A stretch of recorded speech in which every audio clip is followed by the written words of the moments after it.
Bruchim habayim, everyone, and welcome.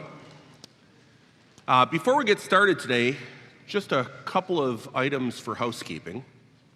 First, I hope you'll indulge me in one of my favorite graduation traditions.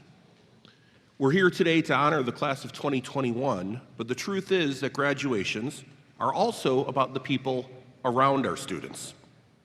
Most of all, we are a community.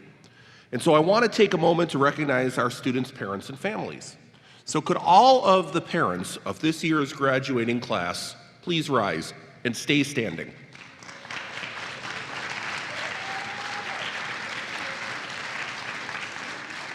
If I could ask you to stay standing for just a moment. Students, I hope you'll join me in thanking them. We are blessed here at Bernard Zell to have the most amazing families you're ever going to find. They're the backbone of our institution, and we honor them now for everything they've done to make it possible for you to be here today. In fact, while everybody's standing, I want to engage in what I hope will become a BZ tradition, what I'm going to call Last Family Standing. If this is your first BZ graduation, and I'm counting your own if you yourself are a graduate, please be seated. If this is your second BZ graduation, please be seated. Doug, you can't cheat and count all 19 years you've been here. If this is your third BZ graduation, please be seated. If this is your fourth graduation, please be seated.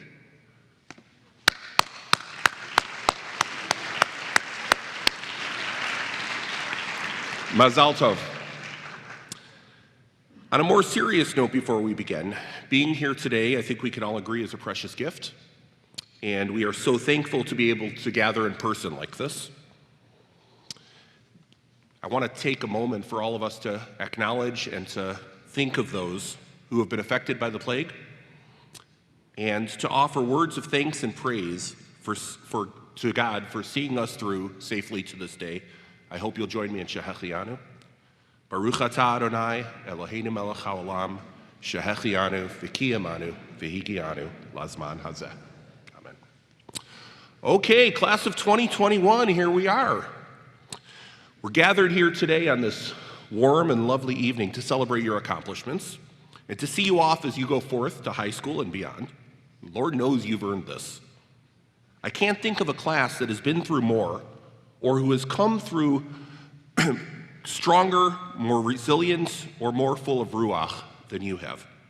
This class, more than any other, has overcome tremendous obstacles and has come out the other side more connected than ever before. Your resilience, your love for each other, has been a miracle to behold, and you've shown yourself to be not just A+ students, but A+ people. To see you here together, to be able to come together not just as 54 outstanding individuals, but as one tremendous, historically awesome class, it sends shivers up my spine, and it makes me happy to be able to do this in person. The greatest honor any educator has is to be associated with a place that produces young people of such great derech eretz. And so today, my nachas knows no bounds. It turns out, though, that you're not done yet. We have a few minutes together now, and so if you will pardon me, I want to give you one more last lesson, a science lesson. There's a social media story that periodically makes the rounds. Maybe you've seen it. It claims that within 7 years, every cell in your body will have died and been replaced by a new cell. Isn't that fascinating? Adding nuance to this is the fact that different kinds of cells are replaced at different rates. Lung cells, for instance, are replaced every 2 or 3 weeks. Red blood cells last about 4 months. Your nails last just under a year, your taste buds about 10 days, and hair and bones, present company excluded, last considerably longer. On average, each of us loses 75 billion cells each day. So we will have had a complete overhaul every 7 years or so. And as not a single cell of the person we were still remains at that point, it could fairly be said that we couldn't possibly be the same person we were 7 years ago. In point of fact, graduates, none of us are the people we were 7 years ago. Certainly you aren't. 7 years ago, you were finishing first grade. You were on a perpetual sugar high. You were struggling to master spelling and arithmetic and Torah stories. Honestly, you were babies. And now here you are, young adults ready to go forth and take on the world. Do you remember how huge the world looked back then when you were just 5 or 6 or 7 years old? When you think about yourself back then, does it even seem like that was you? And more importantly, for our purposes today, can you imagine what you'll be like 7 years from now? In 7 years, most of you will be 21 or 22 years old. You'll be getting ready to graduate college, or to enter service, or to make aliyah, or somehow change the world. There are so many ifs, and all of them are exciting. But I want to return to that impromptu biology lesson for just a second. Like most interesting facts you find on the internet, there is some accuracy to this little bit of scientific intrigue, but of course the full picture is a lot more complicated. There are certain kinds of cells that never regenerate, and other cells that last considerably longer than 7 years. In fact, there are 3 kinds of cells in particular that appear to be permanent beyond the first few years of your life, specifically the heart, the eyes, and the brain. Researchers used to believe that heart cells could not regenerate, but contemporary experiments have shown that the heart is actually studded with clusters of stem cells that help the tissue renew every 20 years or so. The cells of the eye's lens don't regenerate at all. And to the best of our knowledge, while the brain creates new neural pathways all the time, no new cells are added to your cerebral cortex after birth. Now, as sharp students who have had really great teachers, I'm sure you recognize the metaphor when you're hit over the head with it. In this way, poetry and biology intersect at a very important philosophical question.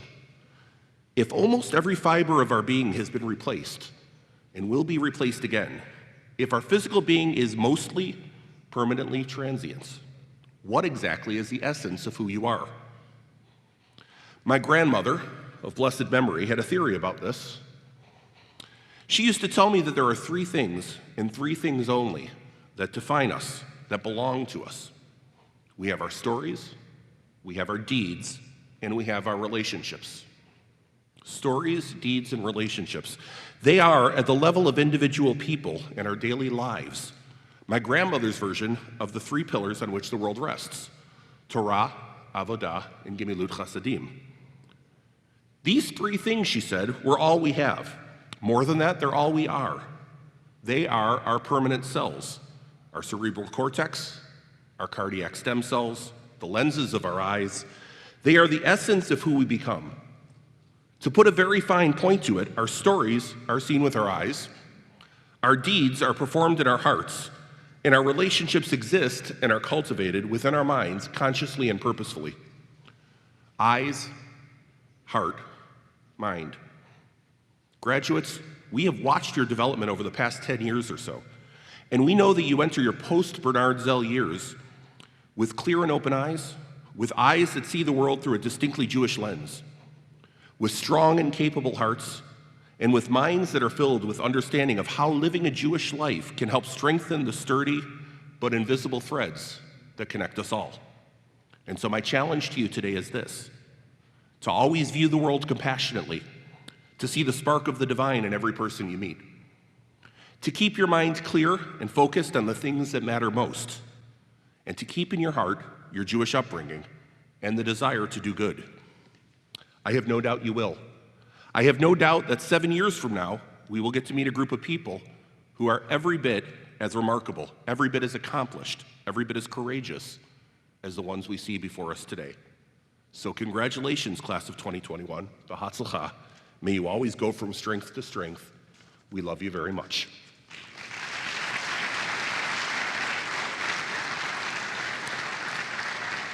And with that, it is time to hear from the class of 2021.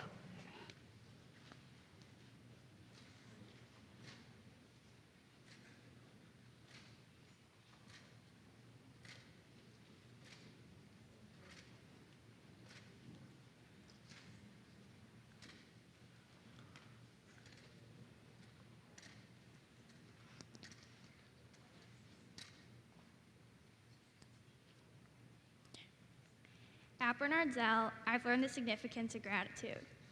In my nursery year, as I stood with my class for our Thanksgiving celebration, dressed in feathers and matching t-shirts, my 4-year-old self said I was thankful for my family and friends. Now, 10 years later, I have even more to be grateful for.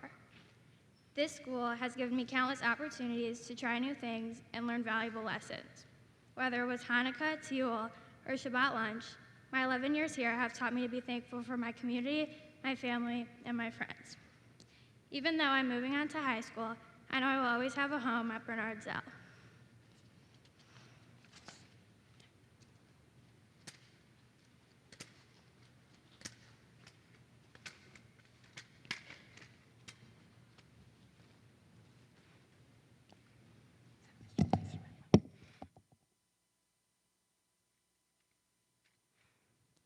During my 11 years at Bernard Zell, I learned the importance of being kind to others. One day in nursery, Mr. Sami, my favorite teacher, pulled me aside. Kneeling down to me, she quietly said, "I saw you playing with your toys out there, and you didn't want to share. Why is that?" Being the stubborn little boy that I was, I simply shrugged my shoulders. She paused, then looked back up at me and explained, "Sharing is a key part of life, and you need to learn how to do it." In this moment, she told me that it was crucial to share your toys. But now, with a more developed brain, I realized that she was teaching me to treat others with kindness and respect.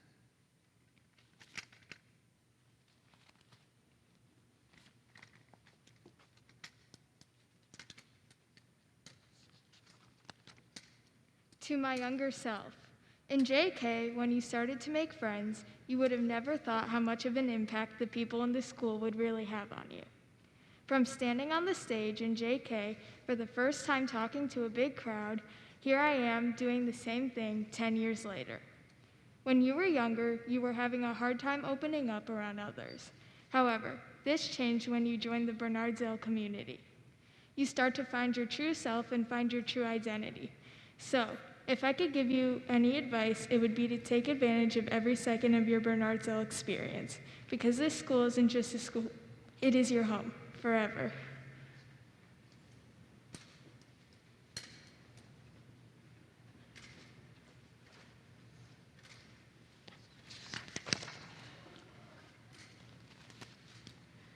Ten years ago, my 4-year-old self walked into my JK 103 class. It was my first day at Bernardsville, and I didn't know what to expect or how to react. So I did what any logical 4-year-old would do. I cried, and I cried a lot.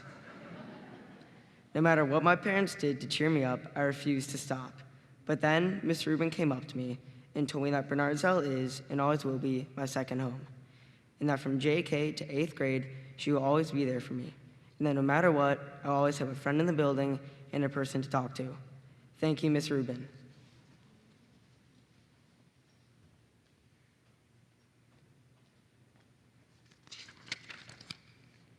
I was starting to like my chances of making it to SK 108 in one piece, when swoosh, I was scooped up by the giant monsters and the guys of my big brother's classmates.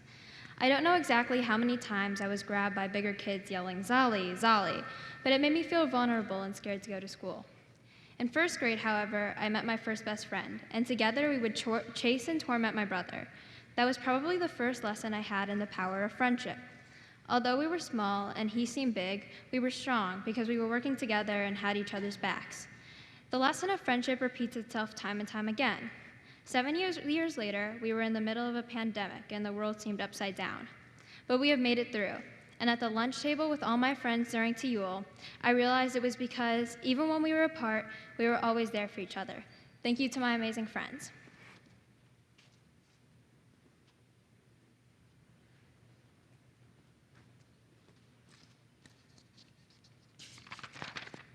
Dear Kindergarten Me, today you toured Bernardsville Day School. You got to spend a day in a classroom with students from the school. It's exciting and fun, and even though none of the kids know you, they invite you to play with them and make you feel included and like you've been friends for years. Once the day was over, you begged your parents to go here. Your parents end up making the decision to send you to this school. At this school, you learn what it means to really be a part of a community, whether it's sitting at a lunch table and talking with your friends, or having free time in class and talking with other people. For the next 8 years of your life, this school will be your second home.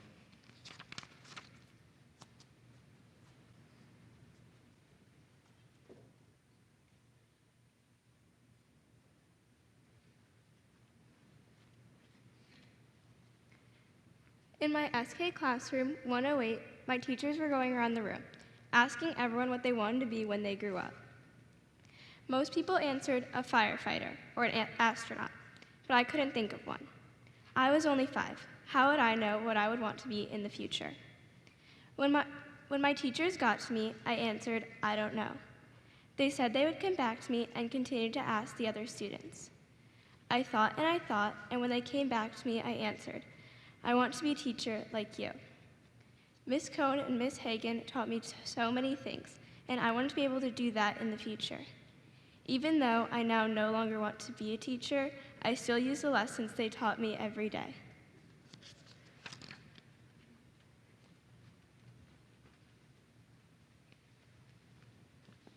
Dear Miss Wex, you have shaped my life for the better.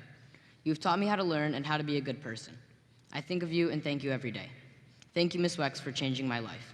Love, Noah. I wrote that letter right after Joanne Wexler passed. She taught me how to change someone's life, how to care, and how to empathize. She taught me that to tell a good story, you have to make it emotional for everybody. Emotional doesn't always mean sadness, however. It can be making us laugh uncontrollably with her stories of Jared and Orly. But no matter the circumstance, funny or heartfelt, Ms. Wex taught me to care. Thank you, Ms. Wex.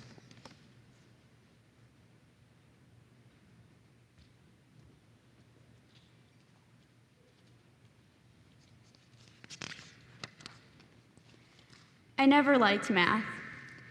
I didn't feel confident in my mathematical thinking or problem-solving skills and never wanted to put myself out there and answer questions in class.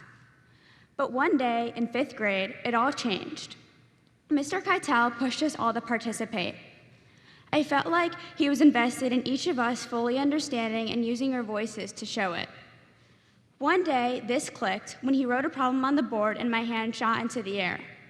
I felt confident about my answer and comfortable to share it. After that, I began to look forward to math and feel more confident in myself as a whole.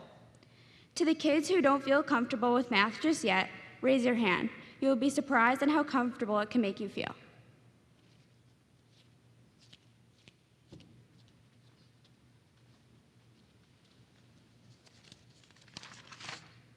I walked into my 5th grade classroom, greeted my Gibbouche teachers, then headed straight over to my friends. My friends and I would talk about how we were so excited for 8th grade and how we could not wait to be the oldest. Now being in 8th grade and the oldest, I wish I had more time. More time to hang out with my friends, more time to wave at teachers, and more time to learn equations with Miss Manila. Now that my time in Bernardselle is coming to an end, I would like to give the future 8th graders advice. Make the most of your time here, because before you know it, you'll be the one here standing on the bima giving this speech.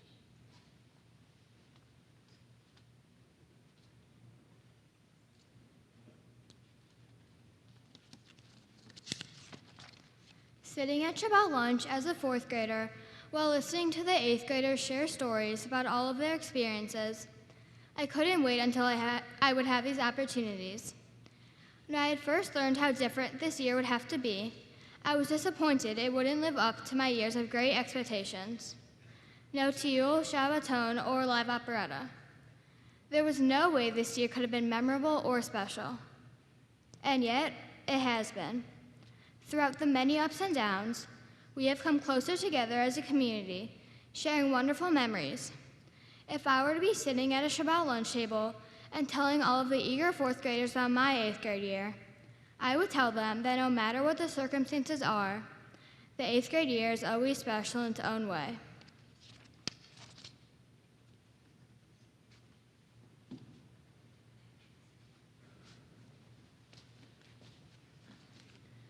The buzzer goes off.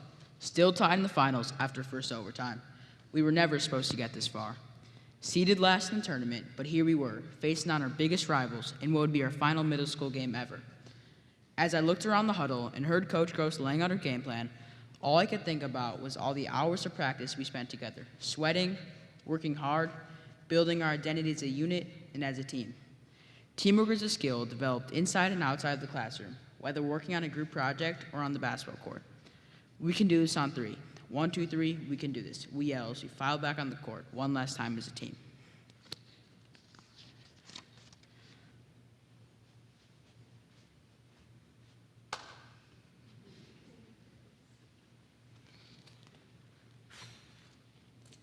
Although we haven't had the typical 7th and 8th grade sports experience, athletics at Bernardselle have made a huge impact on me. Over the seasons, I've learned that being teammates has a unique way of connecting people. In school, I'm graded individually on how I do on a test, but in sports, I can't get an assist without my teammate making the shot.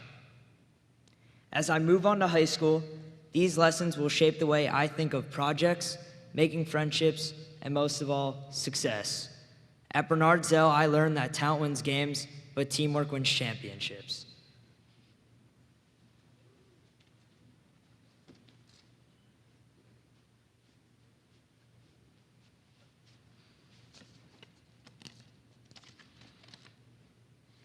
In the 11 years I've been at Bernardselle, this year has been by far the most challenging and the most memorable. In the summer before 8th grade, I was not sure that I would see any of my friends in person for the entire year. The thought of this was devastating as we were all going our own way in high school. Thankfully, I was able to spend my last year here in person. This past year at Bernardselle has made me realize that after this year, I'm not going to go to school with the same 50 kids I've known my entire life.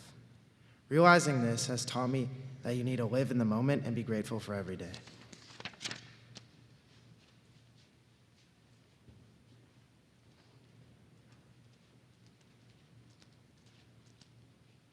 Dear Quarantine Samara, right now you are trapped in your house and feel like you'll never return to normal school again.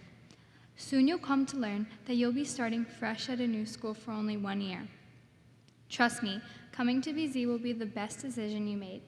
By coming here, you have become a better student, developing executive functioning skills, and doing all your work with care. You will learn social skills while bonding with your grade on Teal, taking on challenges like ziplining and whitewater rafting. After only 1 year, you feel amazed that it feels like you've been here your whole life. It's amazing to think how one school can really change you.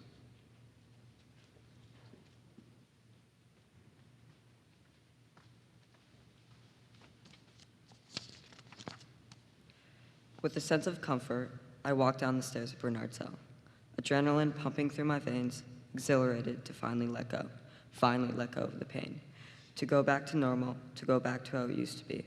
Before the pandemic, before the death, before the agony, Bernard Zell, the school I have gone to my entire life, has looked after me. Everyone had to make their sacrifice so we could attend school. Everyone had to contribute. Now, I am first in line, first to let go. I sat down in my chair, joy overwhelmed me, because I was finally getting vaccinated.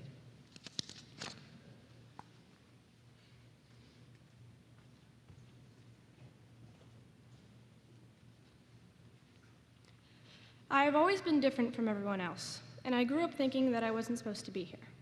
Never relating to other kids' experiences and school projects was a little hard, and the countless questions asked every day got very annoying, especially since I had no idea how to answer them. However, over the years, I have learned that I do have a purpose in this school, even if I'm not part of the same religion. You don't have to be Jewish to be able to learn about Judaism, just as you don't have to be Christian to be able to learn about Christianity. I've had many educational and fun experiences while going to Bernard Zell, and one of them was chanting Birkat with my weekly Shabbat lunch table. Banging on the table to the beat of the song while looking around at my classmates, I felt included and part of the community despite my differences. I'm very happy with who I am, and I'm very appreciative that I was able to go to this school.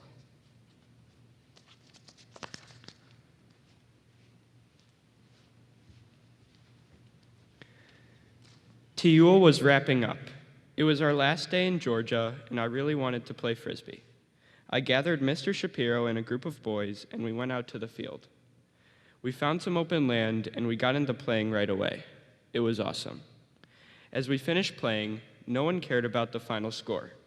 It was about being together as a group. I learned about the strength of community and connection. It is about having a close relationship with peers that allows you to try and experience new things. My friends, you're amazing. I will miss you.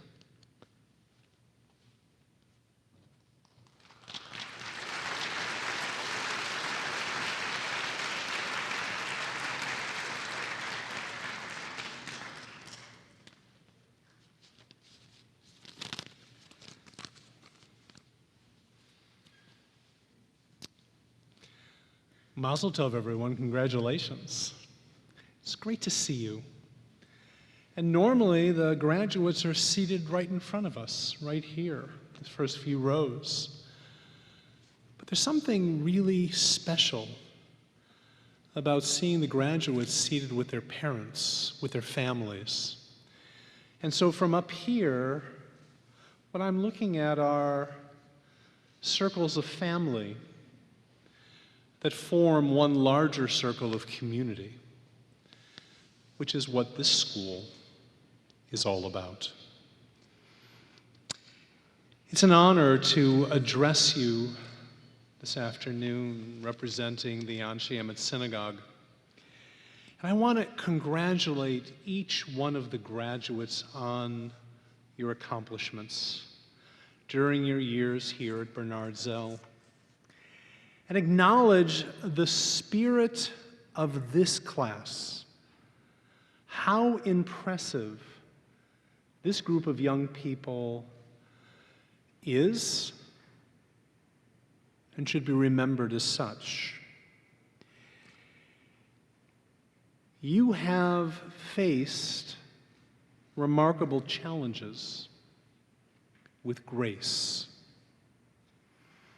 It was certainly not the senior year, the 8th grade year that you were expecting, but as a class, you bonded together and you made this year memorable. And that is a great life lesson. I want to commend your parents for making the choice to send your children to this school. Because as you can see from each graduate, the way they speak and the thoughtfulness that goes into their words, they have received a great secular education, a great Jewish education, but they've also received a degree in Menschlichkeit, and how to be a human being. I want to acknowledge Gary Weiserman and the entire staff and faculty of Bernard Zell for their innovative spirit, their can-do attitude, and the remarkable accomplishment of keeping this school open in a safe and thoughtful way this year.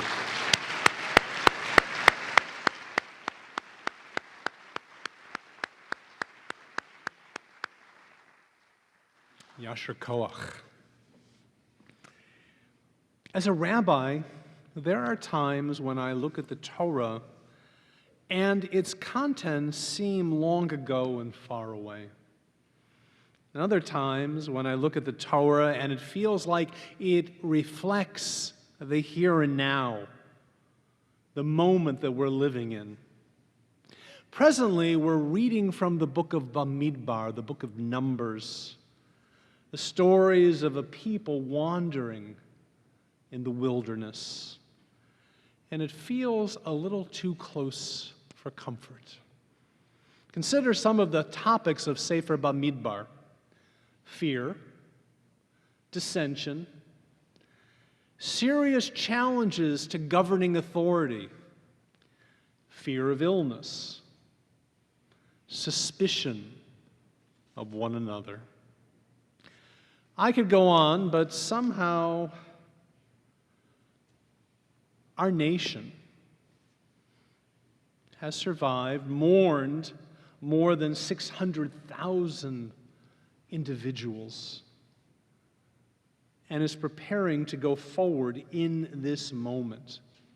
And you, the graduates of this class, will be part of the leadership of the next generation. Now, when Moses gave up the reins of leadership, he looked to Joshua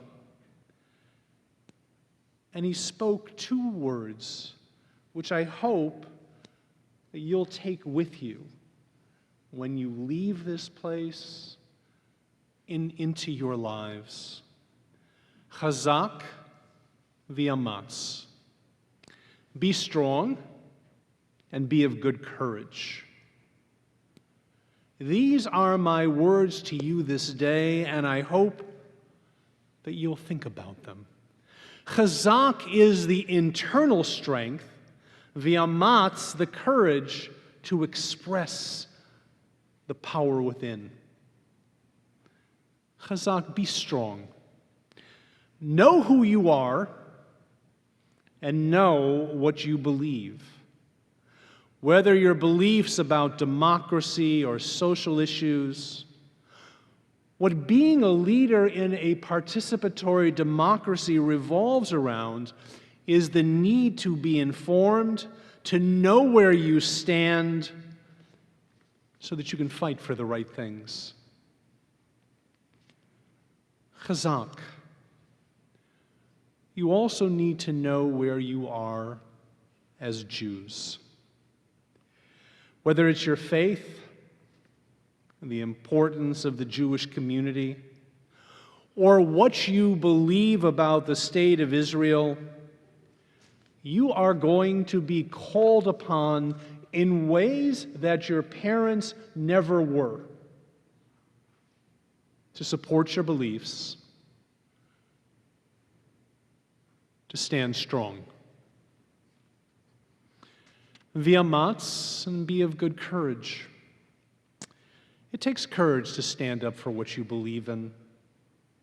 It takes courage to raise your voice for the things that you believe in. It is so much easier to sit on your hands.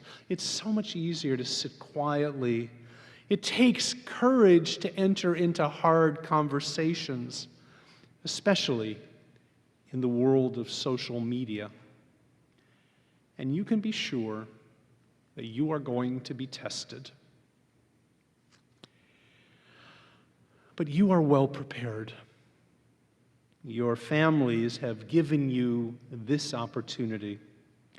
This school has given you the tools for leadership.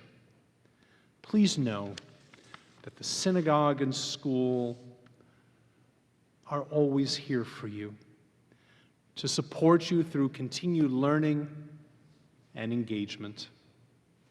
So as you graduate this day, we congratulate you for the people that you are and the people that you are becoming, the leaders that this world so needs. And as you graduate, we say to each of you, Chazak v'amatz, be strong, be of good courage. Mazal tov.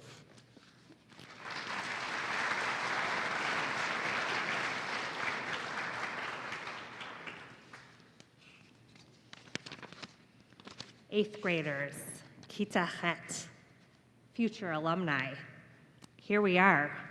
When I think of you, I will forever think of sitting on the back row of a 13-hour bus ride, and more importantly, of a stone that I have with me today. It's a stone I picked up on a concrete slab on a quiet, hot morning amidst a global pandemic in Selma, Alabama, population 18,000. I think you picked up a stone too. Maybe you were holding Joanne Bland's stone, or maybe her sister Linda's stone, and some of you were holding John Lewis's stone. Do you remember? We stood there together, hearing sounds of a dilapidated, children on a dilapidated playground in the distance, listening as Joanne told us of her life when she was your age in 1965.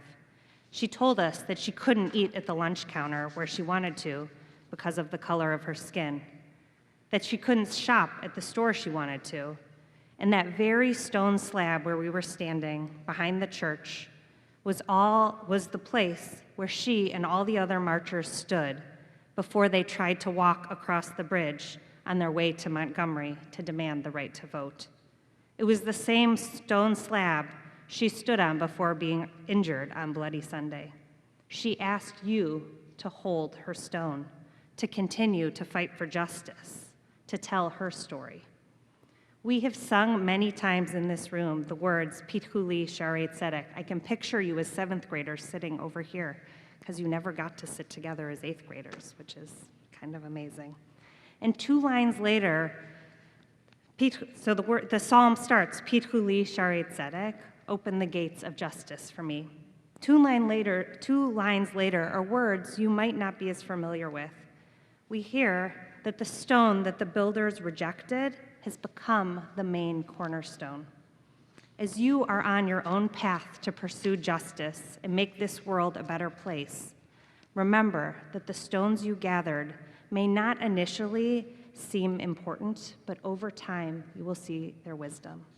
The stones from Selma, of course, are not the only stones you carry with you. We saw last week the work of the survivor stones that you also carry. You also carry with you the stories of our people, of Moshe, of Miriam, of Abraham, of Sarah. We don't just teach you these stories, we celebrate them year after year and teach you to analyze texts so they can become integral in your life. Next year, for most of you, there will be no Yom HaAtzmaut celebration at your school. There will not even probably be a Hanukkah party. You will need to find your own way in the Jewish community. You'll need to rely on all those stones that you've gathered here.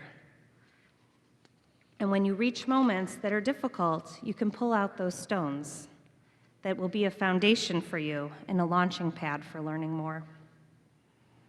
Of course, in Hebrew, there's more than one word for stone. Evan is the word that's used in the other psalm. But there's also the word sur. And the Hebrew word for sur is like an immovable, heavy rock. And it pops up all the time in unexpected places. In the Israeli Declaration of Independence, in Ma'od Sur, in the line before the Amidah, Sur Yisrael, Kuma Bezrat Yisrael. The task of pursuing justice and making the world better can sometimes seem like an immovable as the boulders that are part of the new entry to our building. I hope that when you hear the word sur, or when you see a lowly rock, you will remember all the stones that you have gathered at BZ, the little pebbles from JK, all the way to Joanne's stone, and the ones in between. They will be a call to action. Your parents have prepared a letter for you that is one more stone that they are going to add to your collection of stones today. And you have prepared a letter for them. And in a moment, I'm going to invite you to lean into the embarrassment of being with your family, where they might hug you and cry a little bit as they share with you some of their last stones as BZ parents for you as an 8th grader. And after you've shared your letters, we will join together in the parents' blessing, which is on the leaflet inside of your program. So I'll invite you to take out those letters. You can stand up, sort of form a little circle.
I'm going to invite all the parents to stand with their graduates and have in your hand the parents' blessing. We'll do a line of Hebrew and then a line of English together. And you can, traditionally people put two hands on their head, but you can also just give a good hug, whatever works for you. Please join me. Yivarechecha Adonai v'yishmerecha. May God bless you and keep you. Ya'er Adonai panav lecha v'chunecha. May God's light shine upon you, and may God be gracious to you. Yisa Adonai panav lecha v'yasem lecha shalom. May you feel God's presence within you, and may you always find peace. And then you hit him with a big smooch. It's great. And now I get to call up the next section of 8th graders.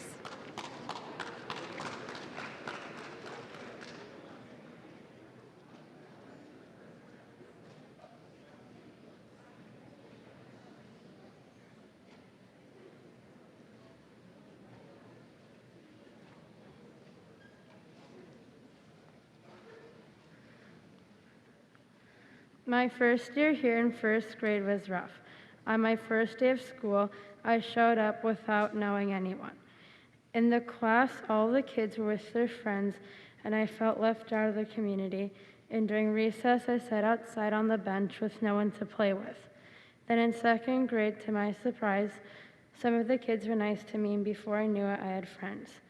Now in my last year of being at this school, I have made a lot of amazing friends over the years that I enjoy seeing every day. I'm going to miss our funny conversations in school and making each other laugh. I have learned that if you treat people kindly, they will treat you the same.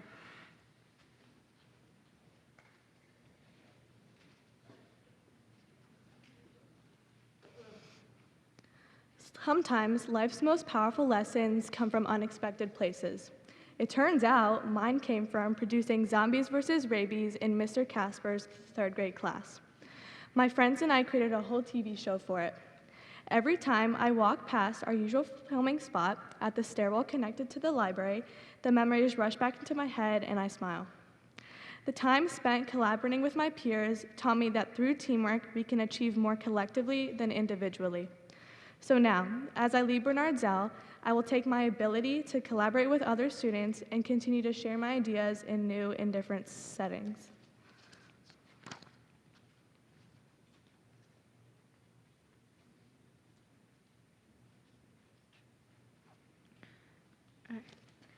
There was a lot of commotion walking into Shabbat lunch for the first time in 3rd grade. I felt so young next to the older kids. I was happy to learn that Miss Gamzee, Mia, and later Miss Gorski were also at my table. At first, it was hard to make conversation, but in time, our group talked easily, and I felt lucky to be there. Every group had its own traditions and inside jokes. Ours involved a ceramic apple 8th graders sign when they graduate. Now it's my turn to sign that apple. I cannot believe so much time has passed. I'm deeply grateful for that Shabbat table. It was a small, intimate group where I connected with students of different ages and embraced the sense of the bigger community that BZ has provided me.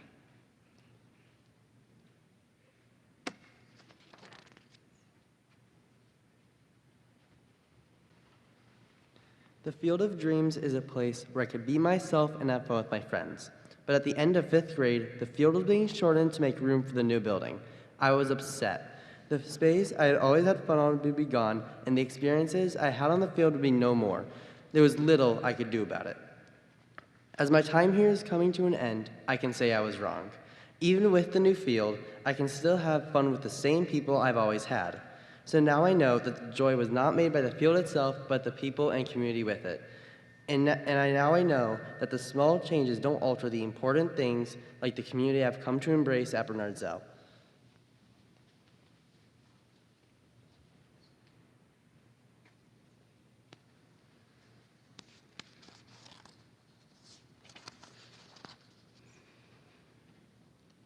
It was around the holiday season, 1 year before I transferred to Bernard Zell.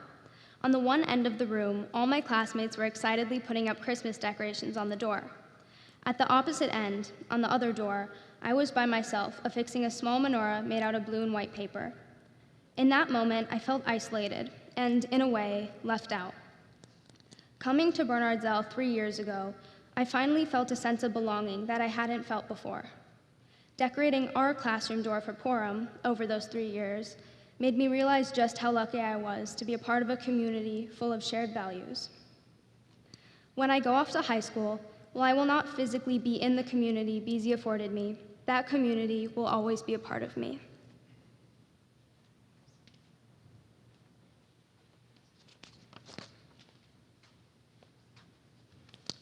I was just killing it in the 5th grade PE hockey tournament.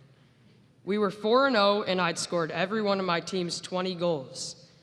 As Mr. Greenberg read out the team scores, I moved to high-five my teammates and was surprised to find they didn't share my enthusiasm. When class ended, Mr. Greenberg called me aside. Awesome, he noticed how good I was, I thought. Although what he had to say was not what I was expecting. Morgan, we understand that you have a lot to bring to the table when it comes to this sport, but you have to pass the puck and let other people have a chance too, he exclaimed. Walking out of the class, disappointed at the time, the lesson he taught me still affects me to this day. Ha'olam lo sovev svicha. Life is not all about you.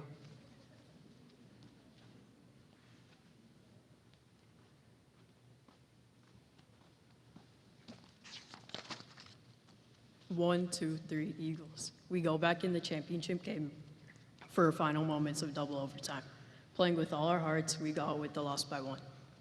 Everyone on the 7th grade team walked back to the locker room thinking we should have won. But after rehashing about the loss, we realized in the end it was worth it. We started the season with kids who didn't want to be on the team, and ended the season as a family who all had one goal, to do their best. After leaving BZ, I will always remember the family and teammates who I grew up with and helped me become who I am today, someone who will always try their best.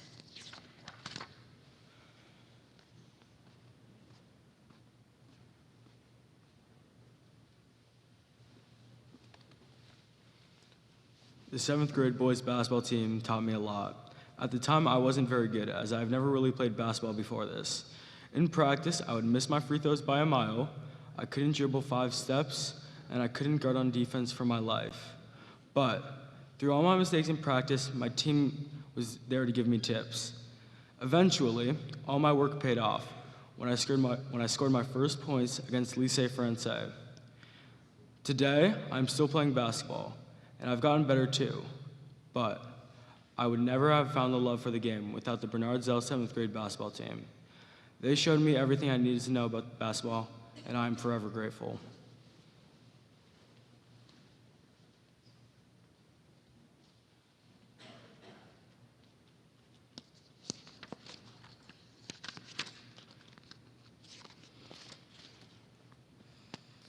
Doc's class taught me to escape from the comfort of predictability.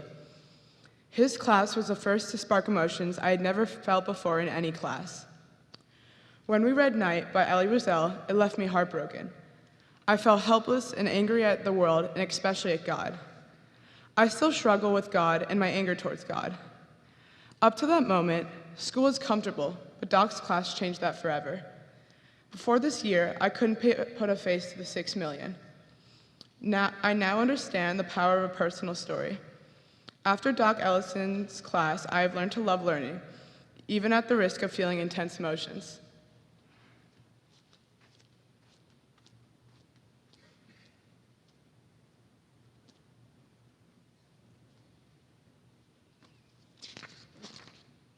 I met Holocaust survivor Margaret Bearwood, and she shared her story.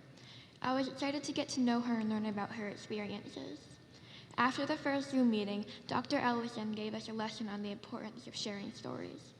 I learned that stories need to be passed down from generation to generation in order to prevent history from repeating itself. Stories are passed down for the sole purpose of being heard. As Elie Wiesel once said, once you hear a story, you become a witness. To the class of 2021, always tell your stories.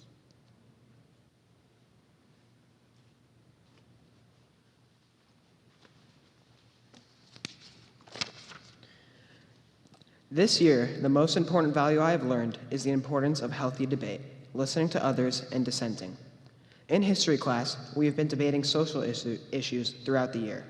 While discussing the Israel-Palestine conflict, I felt the class discussions were becoming incredibly one-sided. So I chose to dissent, which sparked an important debate which led to people considering their own opinions, but most importantly, listening to others. It is only through healthy debate, dissent, and listening to others that we can truly bridge the gap between the great divide in our community and nation.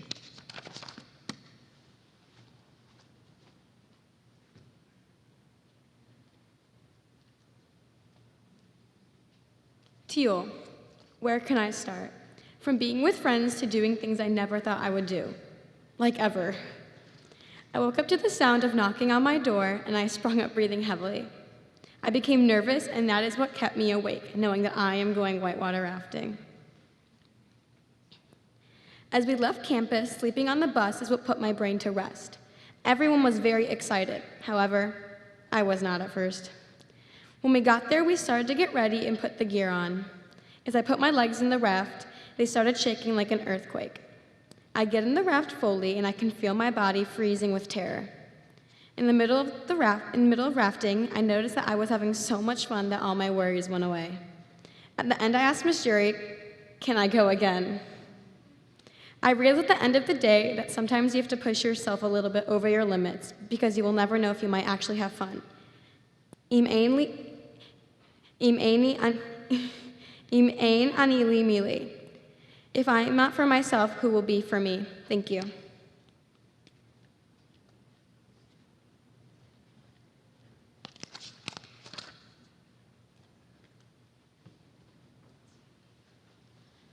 As our group was all strapped in and on the ropes course during Tuel, we were stressed because a person fell and we all fell. After that happened, it continued to happen again and again. And everyone started panicking, and some people didn't want to finish the course. Then we took a little break, and our group realized that we have to work together if we were going to get through this. With teamwork, we got through the course with ease. What I took away from this is that in order to succeed in a group, we have to work together and be on the same page. This lesson applies to every group activity, whether it's a book club in school or a game of football.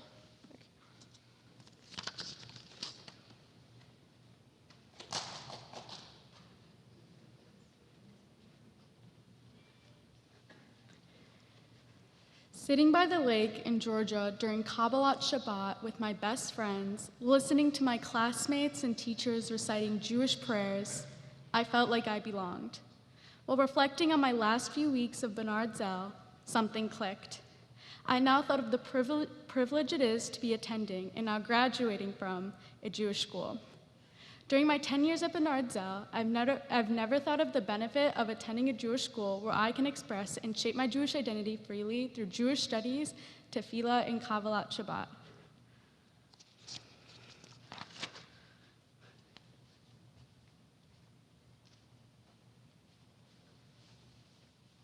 The game began. Sweat rolled down our skin as the hot Georgia sun rinsed our body in light. Dive, set, spike. I wasn't gonna lose. How could I end Tuel like that? The sand kicked up time from time, blurring my vision, but that didn't stop me. It was in the heat of this intense battle that I began to reminisce. Reminisce of all the times our friends have had together. From bus tippings to our first Shabbat lunch to inviting me to play on the first day of my second year of SK. The school created a community for me, but my friends had created a home. Thank you guys so much for being there for me and providing the best school experience possible. High school can be a scary place, and with people like you guys, I know I'm always a phone away from home.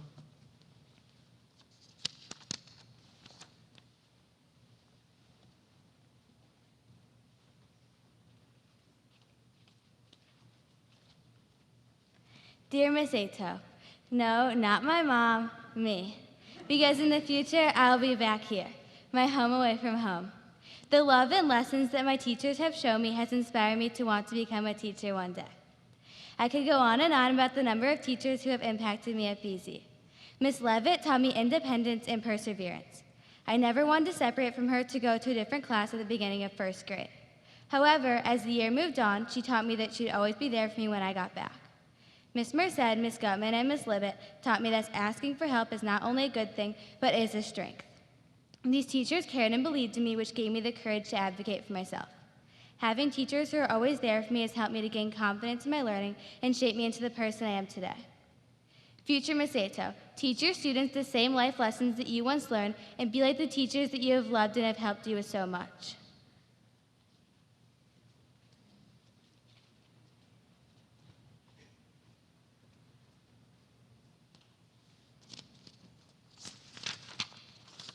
If I had one wish, it wouldn't be to have unlimited money or a nice sports car. It would be to go back in time.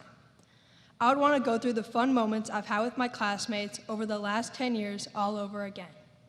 From marching around the school in our letter costumes to making a movie, the memories I've made with my classmates are what made my time at Bernard Zell so special. Throughout my years at Bernard Zell, I highly valued the time and memories that I had with my classmates. But now that I'm graduating, I'm wishing that I could go back and relive these amazing moments and spend more time with the classmates I've bonded so well with.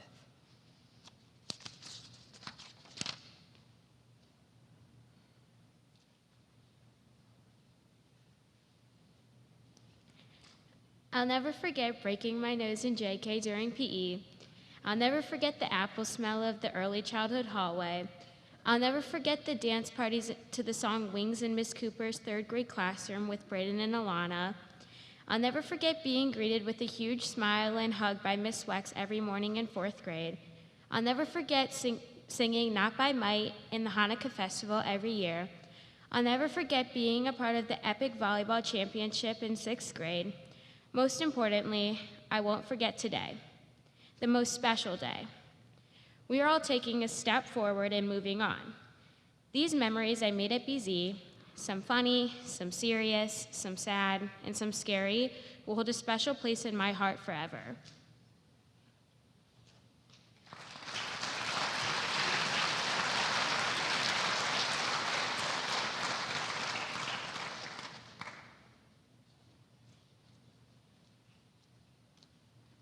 Those are some tough acts to follow, I will tell you. Good evening, Bernard Zell class of 2021, parents, siblings, grandparents, and friends. I'm so honored to be addressing you tonight on behalf of the Board of Trustees, and more importantly today, as a proud parent of Gabe, an amazing 8th grader sitting in front of me, and all of his incredible friends and classmates. Mazel tov to each and every one of you. You have worked hard. You have shown resilience and grit. Today is the culmination and celebration of what your parents imagined and hoped for in sending you to this school. I bet your parents remember the first day they dropped you off at Bernard Zell. Gabe's dad, Aaron, and I do. The energy was high, the smiles and welcoming hugs were everywhere. I remember Aaron remarking that it felt like Rosh Hashanah at Temple Israel, a large synagogue near where he grew up. I laughed at the time, but it was really such an accurate description. The optimism and sense of possibility wrapped in warmth, love, and a sense of community that was already starting to form. The shared experience and emotions we felt went beyond the obvious common denominator of parents sending their kids off on the first day of school. We had all chosen a school that we believed would partner with us to raise and educate you with the values and traditions that held meaning for us and that we believed would provide you with a strong foundation upon which to build your lives. And throughout your years here, we watched as you grew from playful and inquisitive preschoolers, dressing up as letter people and spinning on stage like dreidels, to young adults, still playful and inquisitive, mastering scientific principles and writing poetry in Hebrew. And now here we are. One of the blessings of being part of the Jewish people is to be able to draw on the lessons and experiences of those who came before us. And just like Rabbi Siegel said, the Jewish calendar has an uncanny way of timing its wisdom. In the Torah portion we just read last week, the Israelites were at a very pivotal transition point. They were at the cusp of entering the land of Canaan, Israel, and God instructs Moses to send out spies to view the land and report back.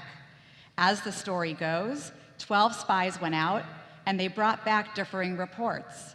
10 spies reported that the land was too dangerous to conquer, and 2 spies paint a much more optimistic picture. The Israelites, fearing what laid ahead, believed the reports of the 10 spies and dismissed the positive ones, and thus they were forbidden to enter the land of milk and honey and were sentenced to more years of wandering in the desert. Why did the Israelites feel pressure to choose a side or listen to only one point of view? What if both reports were true? There would be challenges in a new land, and it would also be wonderful. As we've seen over the last year, there is so much pressure to settle on a single truth or point of view. But you graduates already know an important truth. It's possible to hold 2 seemingly conflicting ideas in your head at the same time.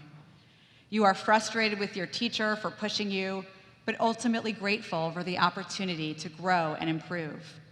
You are excited to see what lies ahead at the incredible high schools you've been accepted to, but you already miss the friends surrounding you and the hallways that have been home for the last decade.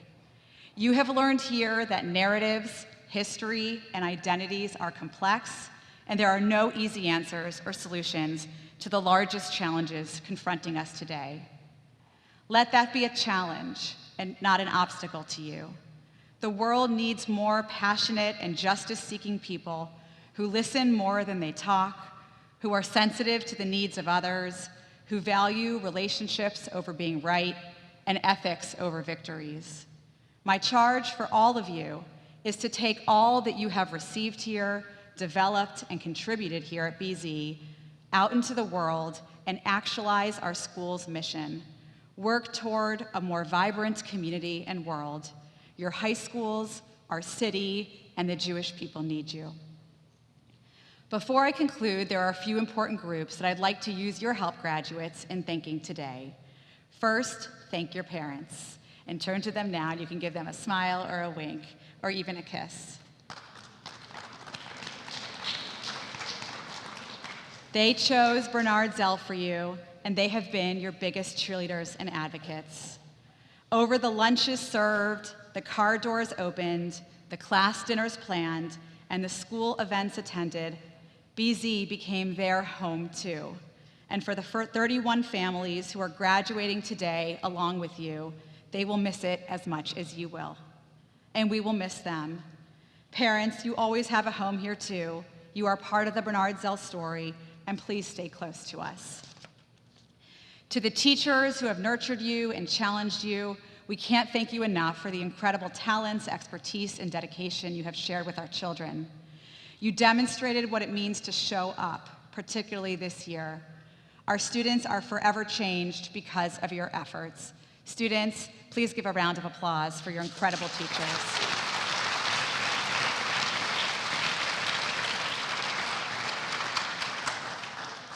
To the school leaders who made difficult decisions this year, guided by our mission, science, and a true love for each of our families, thank you for modeling for us what Jewish leadership looks like.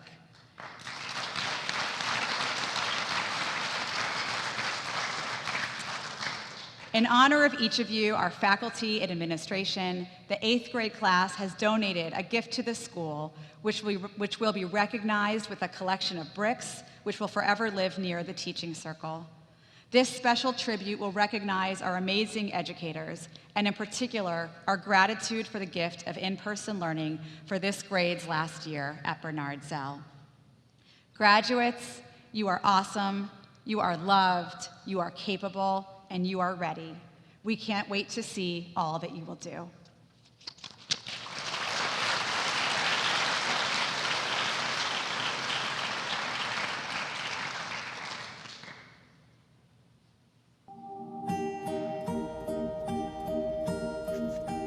Superhero.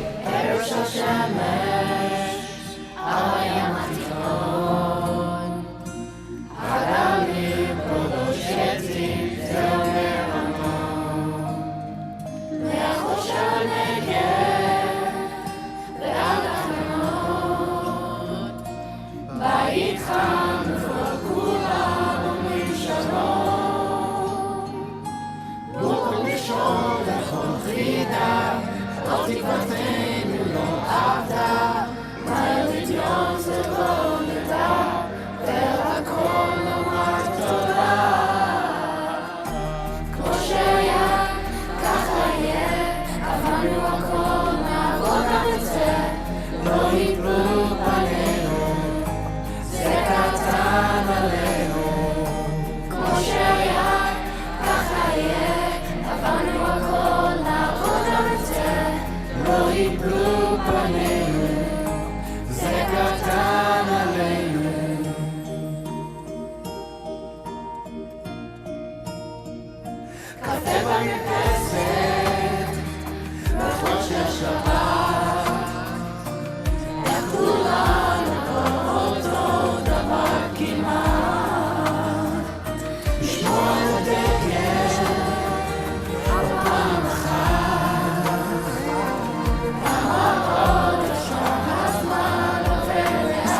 Are they older? I want to be a mom.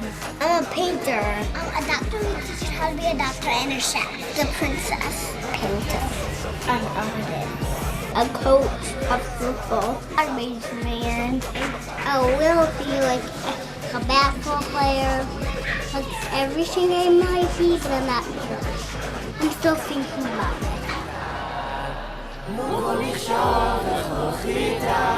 עוד תקוותנו לא עבדה, מה לגרום זאת לא נדע, והכל נאמר. תודה, מה שהיה, ככה יהיה, עברנו הכל, נעבור גם את זה, לא יפלו עלינו, זה קטן עלינו, כמו שהיה, ככה יהיה, עברנו הכל, נעבור גם את זה.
Dear Shabbat Table 14 members, I want to thank you for helping to form my Jewish identity and sense of community. Past members, I learned how special a richly Jewish experience as Shabbat lunch is through your presentations about Judaism and Zionism. I was excited to become that person on stage, and I am happy to say that I have fulfilled that goal. Present members, it is easy to take an experience such as Shabbat lunch for granted, but you never let that happen. The constant humor made the table closer, even if sometimes the jokes went too far. The humor built my sense of keilah, or community, because I realized that Table 14 was a strong community in itself. So thank you, members of Table 14, for helping me realize importance in Jewish identity and community.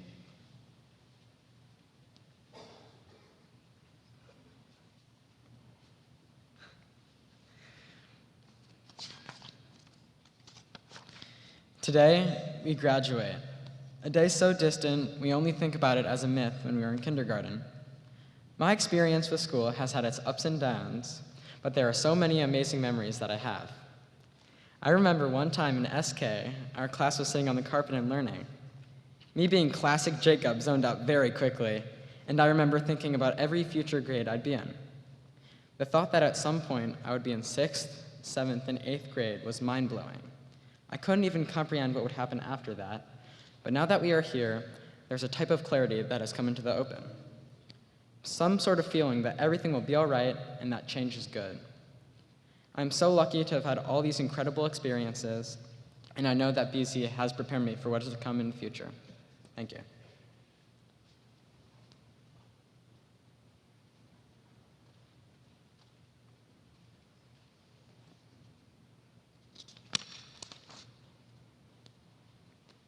Many teenagers share a common goal: fit in. Since my first year here, however, individuality and authenticity have been encouraged more than anything. Let me paint a picture for you. It was a November morning, and my regular shoes were boring me. So I put on 2 different ones, a sparkly pink Ugg and a sparkly black Ugg. Walking into my class, I didn't know what to expect. Was my class going to like my mismatched shoes? As I stepped in, I was flooded with compliments. I mean, what was I expecting? You can't argue with good fashion sense. Often people fear differences rather than embrace them, but the community here values individuality. Blending in makes us invisible.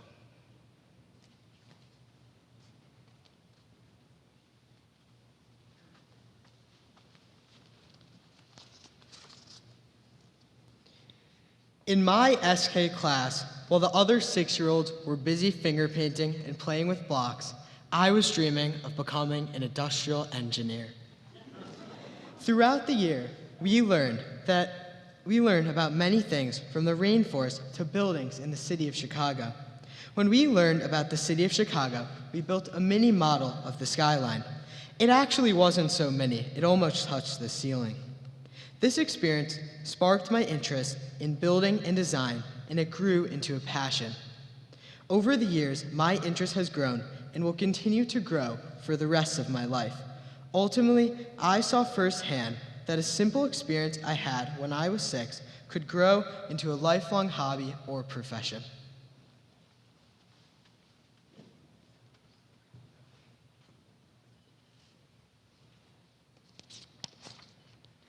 Every Thursday of 1st grade, I would sit at my desk, stumped at the phrase that was staring me straight in the face. The task was to transform this white piece of paper with a shape on it into something unconventional and unique. The top of the page said, "Think outside of the box." My 1st grade self had no idea how this would play into my life. What did it even mean to think outside of the box? What box? As I'm about to enter a new school with all new people, I am finally starting to understand. The exercise that Ms. Goodman assigned us as 6-year-olds every Thursday was not for the purpose of helping us draw better, but to show us that there is not always one right answer to everything and to always be open-minded. Now, when I'm sitting at a new high school trying to connect with new people, I will always remember to think outside of the box.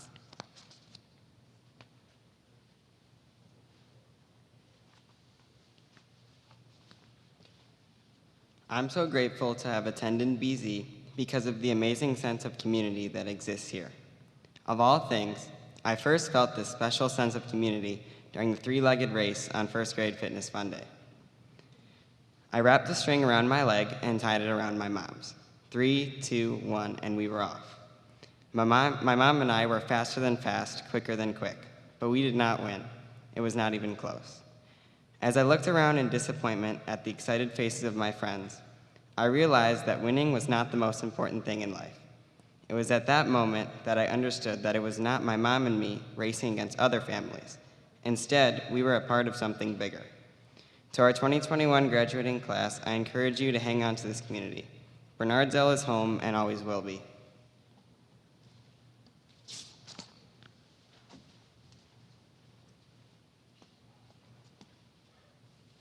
In second grade, I realized my love and appreciation for learning and reading.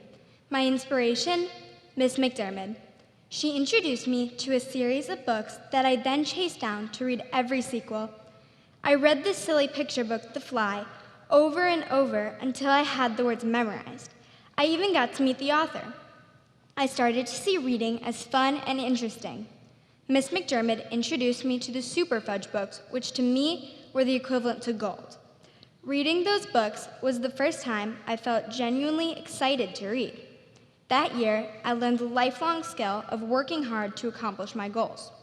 A good teacher makes you care about learning.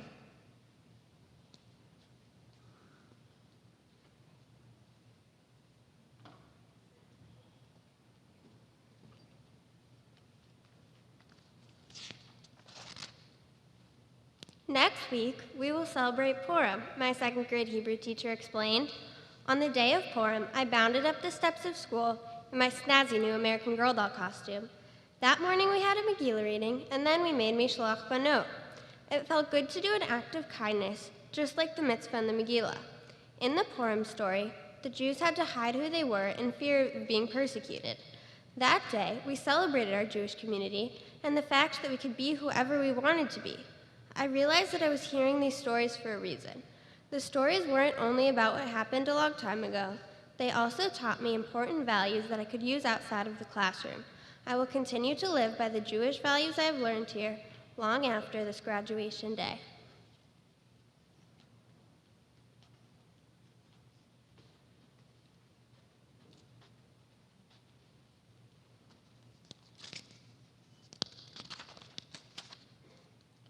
During my time here, I've learned how to read, solve math equations, how to write a persuasive essay, and serve a volleyball.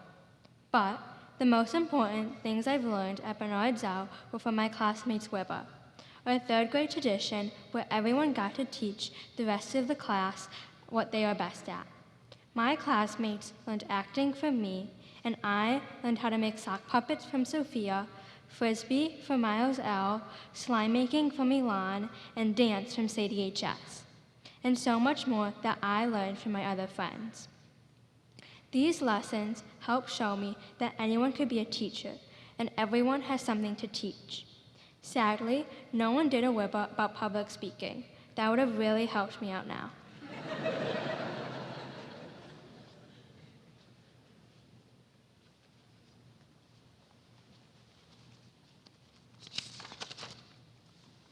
Today is my first day here at Bernardsville. I'm nervous, but also very excited as I walk towards the school entrance. There, I get a warm welcome from another student of the school. He introduces himself and tells me what we're going to do today. He's very nice. He takes me on a tour of the school. We see the library, the field, and 2 floors worth of playgrounds. I've never seen such a big school. I bet there's so much more to explore. But that was when I was 9. Today, I'm 14. In these amazing 5 years, from learning the alphabet to creating a 7-page long essay, and as I move on to high school, I am elated to explore even more.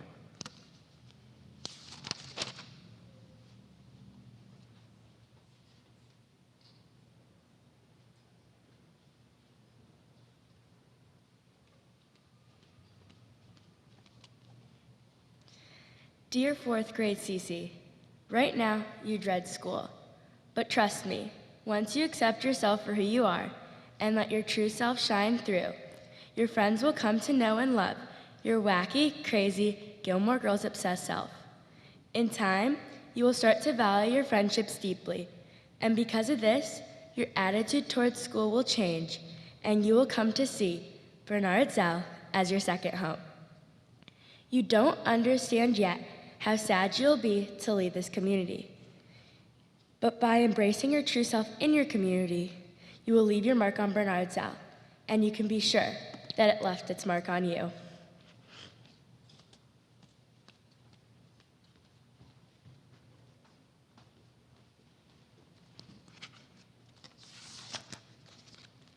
What would I look forward to all day and wait impatiently for? It most definitely was not sitting at my desk all day.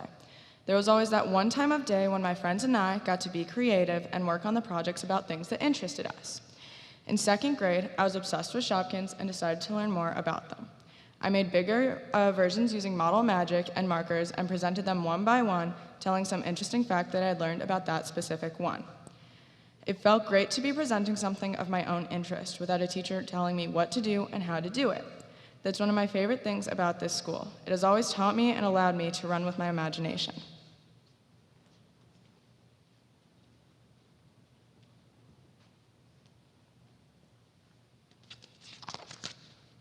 Dear incoming 5th grade Ella, welcome to middle school, the best and worst days of your life. You may be scared to see your time at BZ start to slip away, but that only means you have to live every moment to the fullest. You'll get lots of homework, a broken hand, I recommend never backpedaling again, and, well, a pandemic. But all these low moments will be outweighed by the lifelong friendships you'll make and the sports teams you'll join. Most of all, the bond that you will create with the grade, from overnights, kickball on the field, when you're on the floor laughing from literally nothing. These connections will last a lifetime.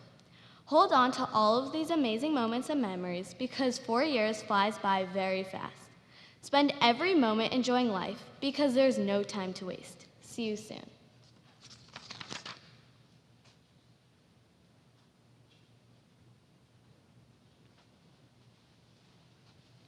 The most important value I've learned from Bernard Zell is how to persevere through challenges. Last year in 7th grade, I experienced a multitude of challenges doing the No Red Ink program. I had multiple conversations with my parents about how to get better at grammar, but seemingly nothing worked. One night at the dinner table, I was having a conversation with my parents, and it finally clicked. Now in 8th grade, we have experienced various long-term projects. I've used the tools of trying my best, pushing myself to do better, and focusing on the overarching goals to reach my potential of being the best student that I can be.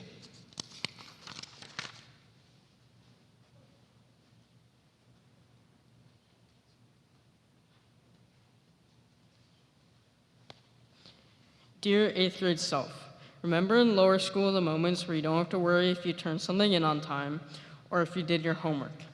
Have fun in Mr. Casper's class by planting flowers and watching them grow on a time lapse overnight. Or even winning the Jeopardy with your table and feeling so proud. Even during the most stressful times in 8th grade, it's always helpful to remind yourself of these moments. It's not all about the stress and work. It's about learning and enjoying it. No matter the difficulty, you should always have fun.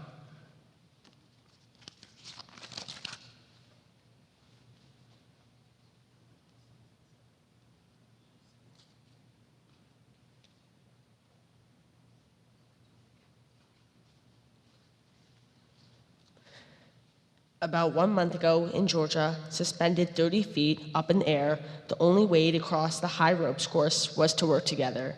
Miss Jury and my team were just as terrified as I. I knew that we were in this together. We grasped each other for dear life because who knows, the course looked like a teenager built it. When we slowly made our way to the other side, Miss Jury and I knew we had made it. I felt a sense of relief and calm that I hadn't experienced on TUO yet. On the zip line back down to the ever so beautiful grounds, I realized that the teachers support us in so many ways, just like Miss Jury had done with us. We are officially graduating. While friends will move on to high school, the excellent teachers in this community will stay. Think about that for a moment. To the teachers that have supported us, thank you. And good luck with Dean next year.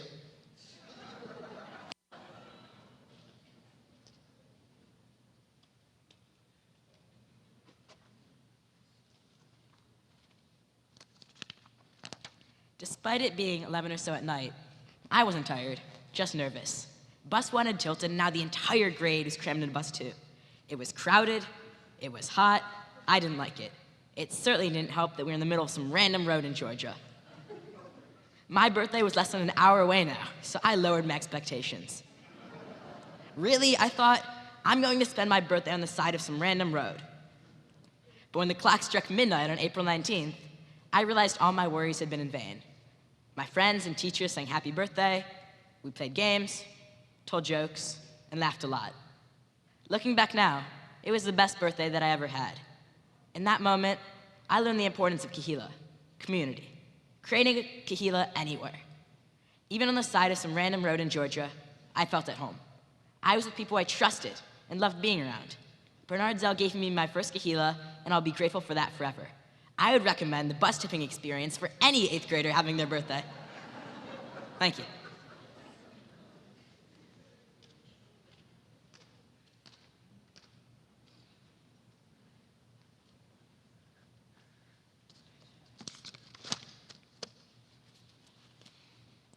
I vividly remember the last night of our TO.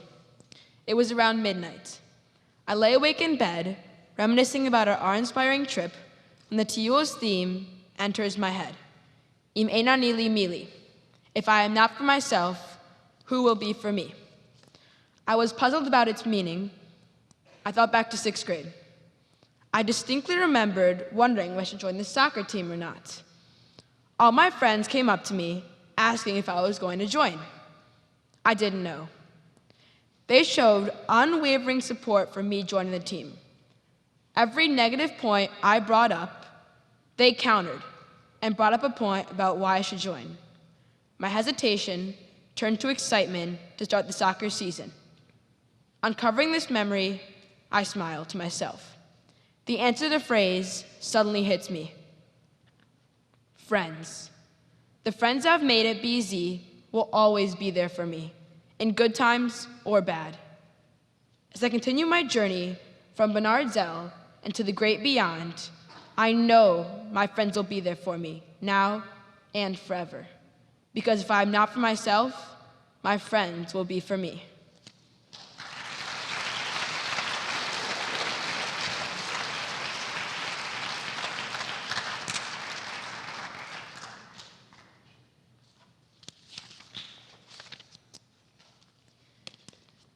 So many things.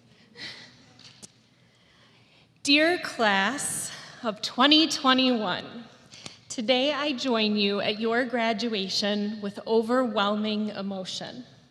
You are the first class that I have seen through a full middle school journey. And this evening, I feel like I'm graduating right alongside of you. I remember your 5th grade orientation. We sat together in a circle, and I, like your parents, wondered how you were going to carry your colossal binder system, a Chromebook, and a backpack, all while reaching your locker and switching classes. Later in the year, we traveled to Camp Shai for your Shabbaton, where you began to foster your middle school kahila, braiding challah, reading from the Torah, and even playing Uno until midnight. In 6th grade, in the red gym, I watched you step out onto the basketball and volleyball court for the first time, with generations of your family cheering for you, parents, grandparents, and siblings on the sidelines. At our outdoor education, I saw you support one another in climbing to new heights. This was the year when I first noticed your resilience and grace as a class. I witnessed your thoughtfulness after hearing a gunshot while tending to a community garden in North Lawndale. Far beyond your years, you reacted to the incident with genuine concern for others and a desire to do more for this community. You were actually planting the seeds for our own community to begin necessary diversity, equity, and inclusion work.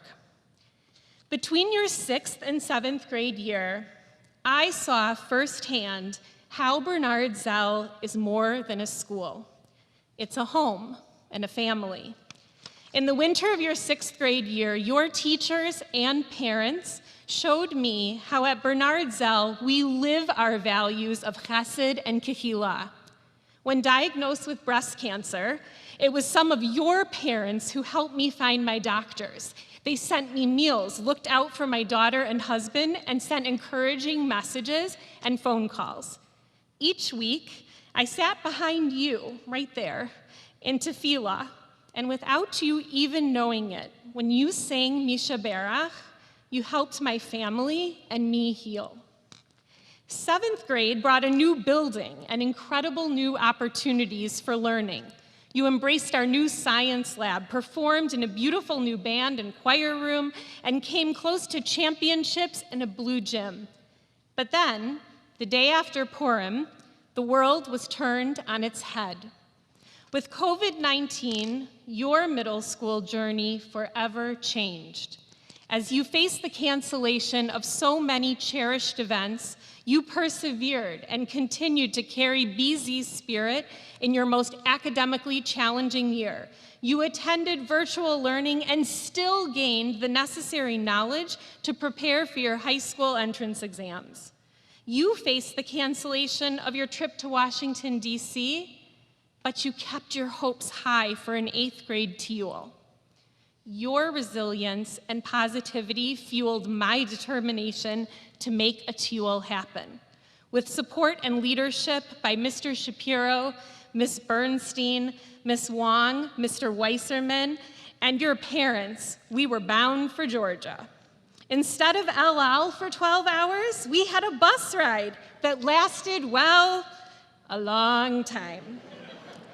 Just 5 miles away from camp, Bus 1 leaned off the gravel road. Despite justified fear and exhaustion, your resilience took over, and in the next morning, you tackled a climbing wall, supported each other on a ropes course with Miss Jury, hiked in the forest, and roasted marshmallows at a bonfire. Even more, you boarded the buses for a civil rights journey just 2 days later. I will forever remember standing on sacred concrete with you in Selma, where John Lewis and Dr. King gathered freedom fighters and then crossed the Edmund Pettus Bridge.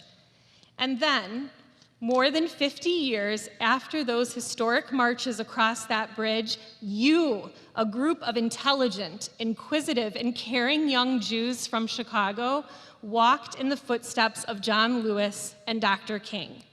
And as you learned on your TUL,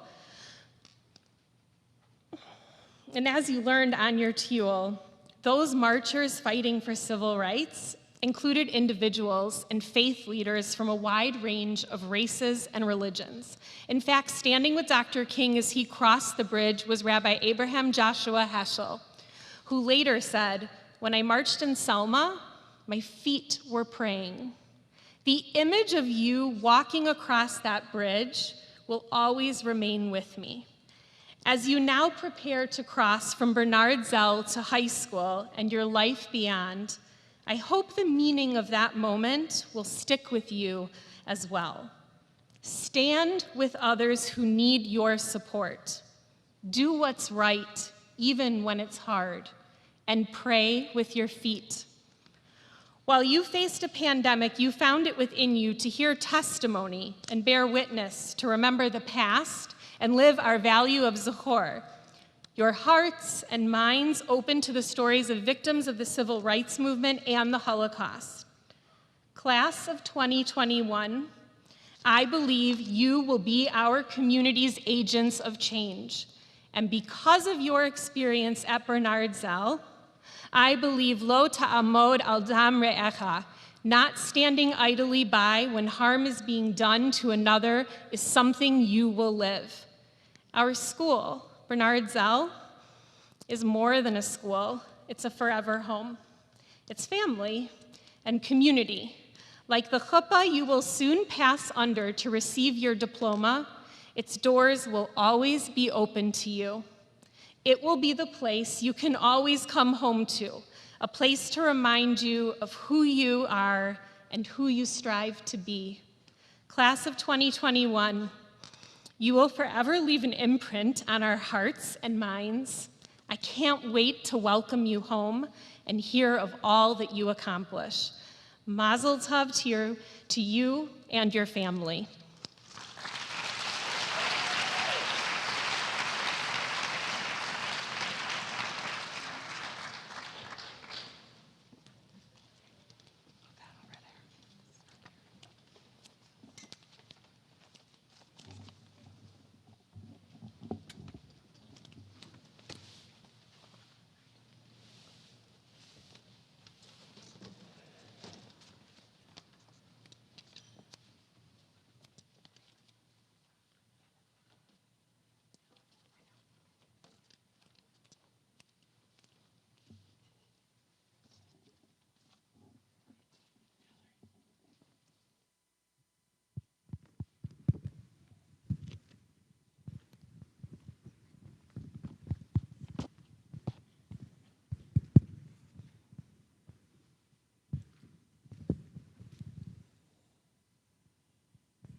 Mia Nicole Ato.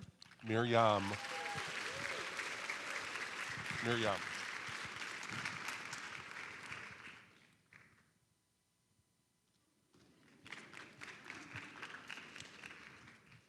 Miles Ainken. Shmuel Avram.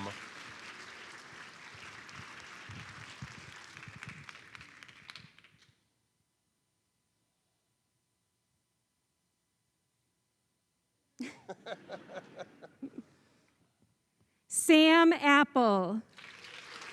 Shmuel. Mazel tov.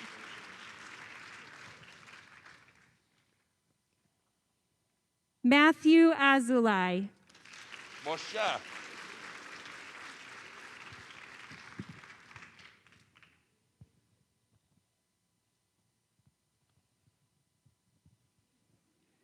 Jonah Evan Berman. Yona.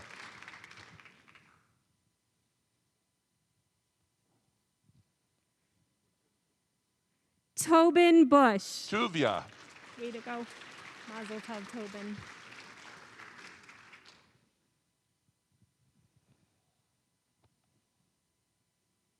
Zoe Cohen. Kaya Sarah.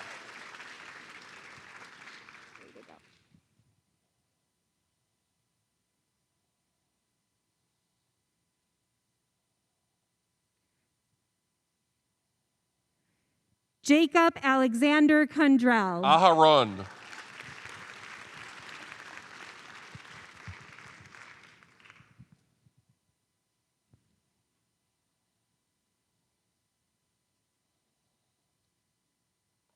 Gabriel Cooper. Gabriel.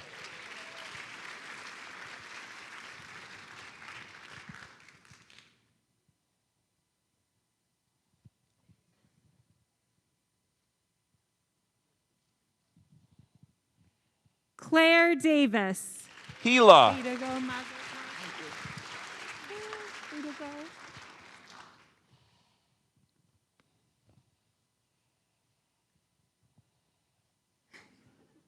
Nathaniel Dove Dubner. Nahum Dov.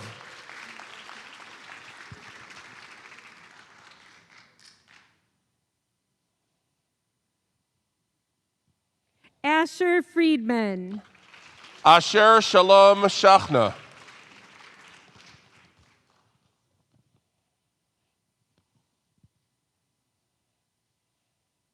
Cece Gold. Margalit. Way to go.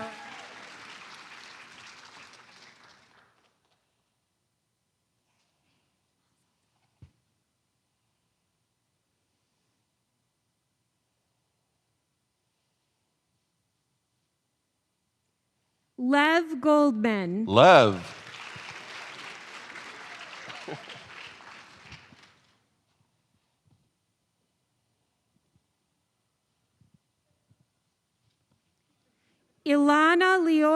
Baldwin.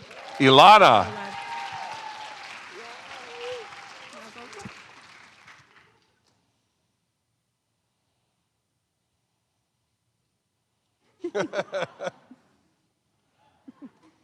Jacob Gonski. Yaakov.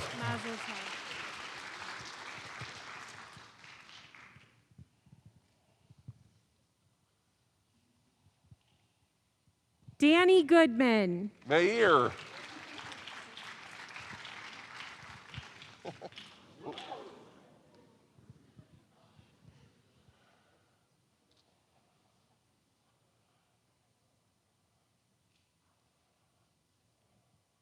Emily Noah Goodman. Itna Noah. Danny.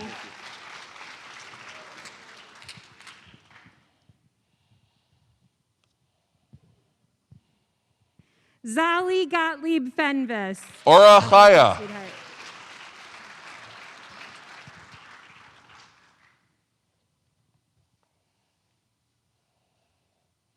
Benjamin Grains. Benjamin.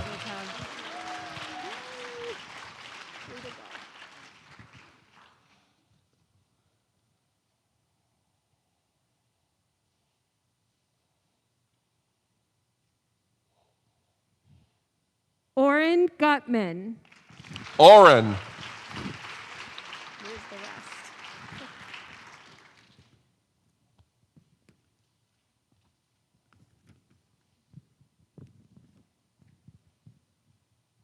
I know you don't want to graduate or leave, but come on. Noah Horowitz. Noah.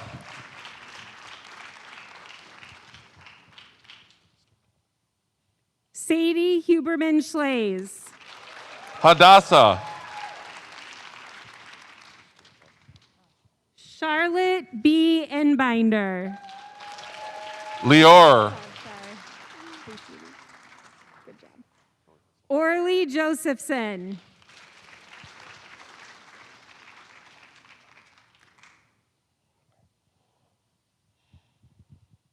Zoe Josephson. Chaya Tova. Wrong one. Zoe Hessel. Orly. Chaya Tova. Jordan Cap. Jordana.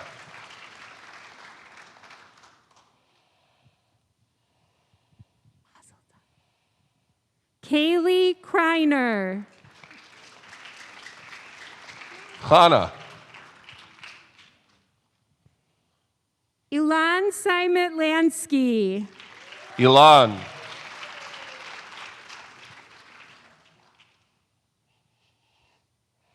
Miles Levine. Lev.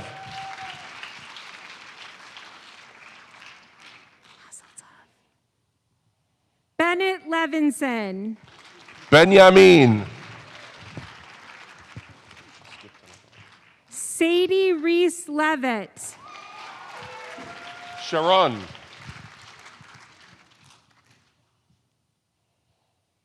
Ella Lewis. Ela.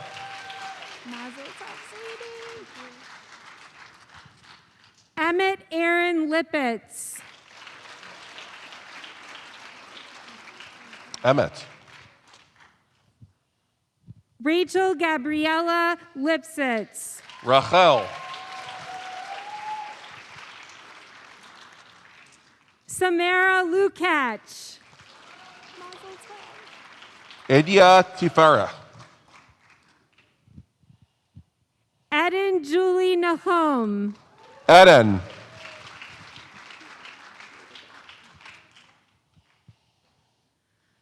Rachel Alexis Rosenthal. Rachel.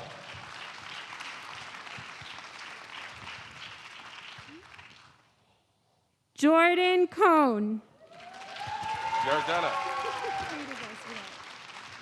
Sophia.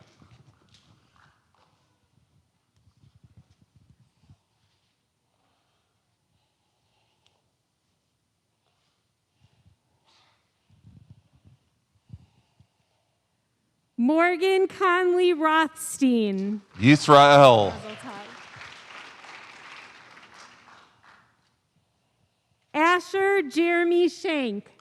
Asher.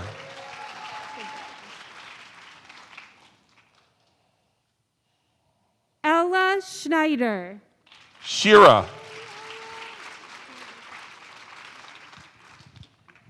Sarah Schreibman. Sarah.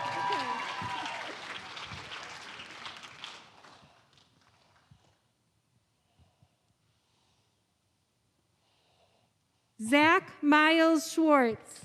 Zechariah. Cole Shashua. Chaim.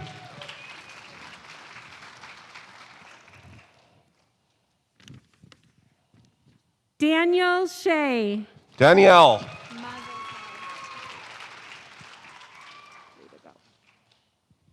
Ashley Ryan Strauss. Avra Yitzhaka.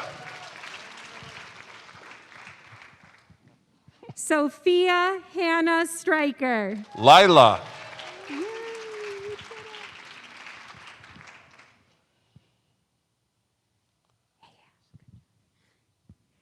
Noah Julius Tenenbaum. Yehuda Noah. Braden Thacker. Basha Rivka.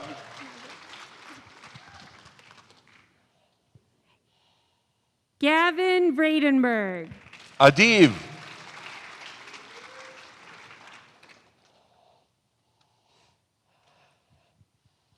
Noah Weinberger. Zachar.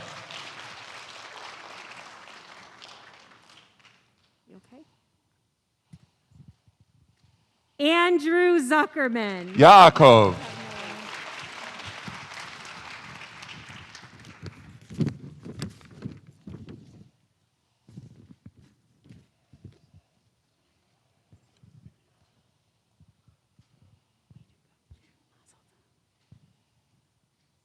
All right. On behalf of the faculty, staff, and administration at Bernard Zell Anshe Emet Day School, I present to you these graduates, candidates, and certify that they have fulfilled the requirements set forth for their degrees by the statutes of the great state of Illinois and by the Board of Trustees. I now ask that you confer upon them their degrees with full rights and privileges and challenge them to embrace the responsibilities and opportunities arising therefrom. Will the class of 2021 please rise?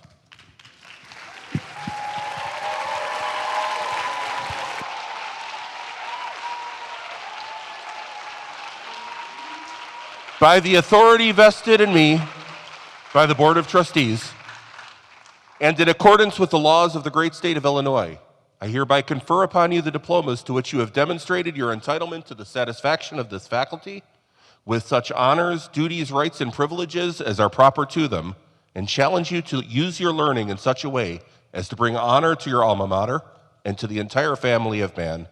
As you move your tassels from right to left, let me be the first to say, congratulations, graduates.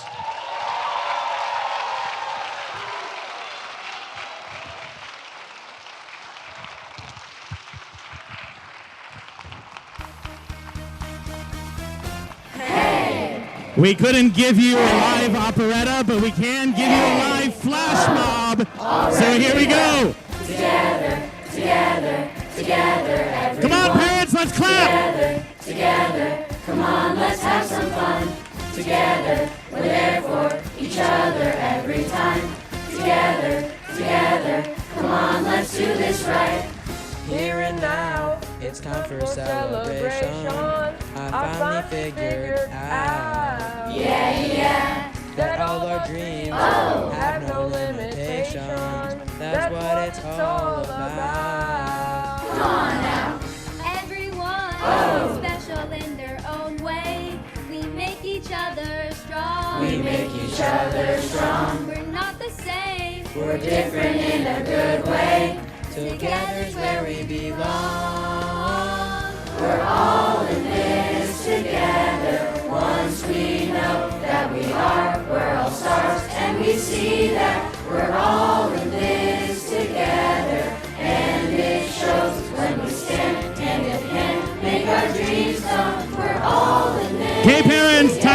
up and dance with them. Come on. Let's get up. Come on, parents. Let's see it. Hey.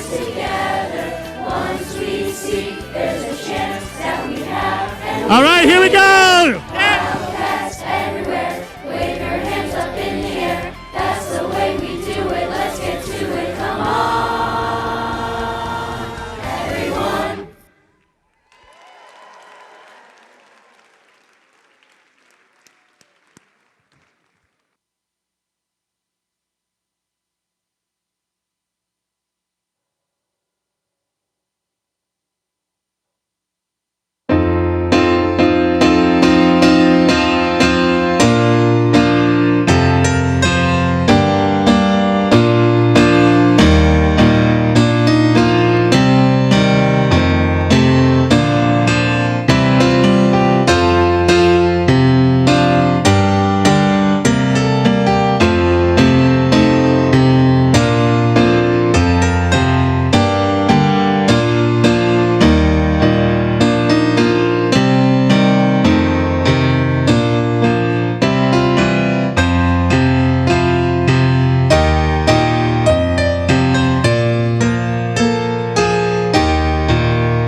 Family and friends, you can head out this direction, and students, once they finish changing, we'll meet you out in the lobby. Special thanks to Miss Steele for coordinating the graduation. Excellent job, Miss Steele. We can't wait to have you back.